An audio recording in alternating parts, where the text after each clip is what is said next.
আসসালামু আলাইকুম। সবাই কেমন আছেন? আশা করি ভালো আছেন। আজকে আপনাদের একটা খুব সুন্দর একটা সেটিং শেখাবো যে একটা ফোনকে কিভাবে ল্যাপটপ বা পিসিতে কনভার্ট করতে পারেন। কেননা অনেক সময় আমাদের অনলাইনে কাজ করতে গেলে ল্যাপটপ বা পিসির দরকার হয়। কিন্তু আমরা তো সবসময় সাথে ল্যাপটপ বা পিসি নিয়ে ঘুরি না। আমাদের সাথে থাকে ফোন।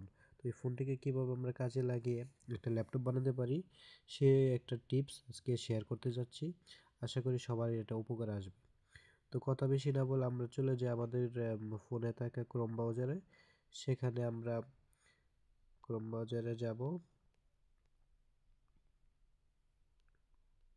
ক্রোম ব্রাউজারে গিয়ে আমরা যেকোনো একটা নতুন ট্যাব নিয়ে যাব। ট্যাবে স্ক্রল করব। ধরেন আমরা কি লিখতে পারি? পিকজাবে লিখি। এটা একটা ভালো সাইট।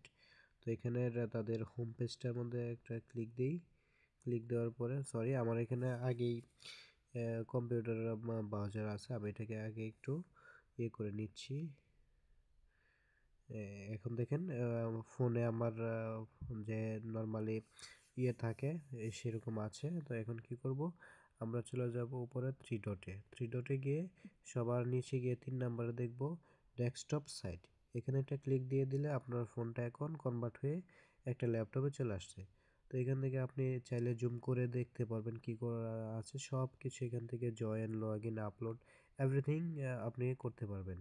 তো যদি ভিডিওটি ভালো লাগে অবশ্যই একটা লাইক, শেয়ার এবং সাবস্ক্রাইব করে যাবেন। আশা করি ভালো থাকবেন। আসসালামু আলাইকুম।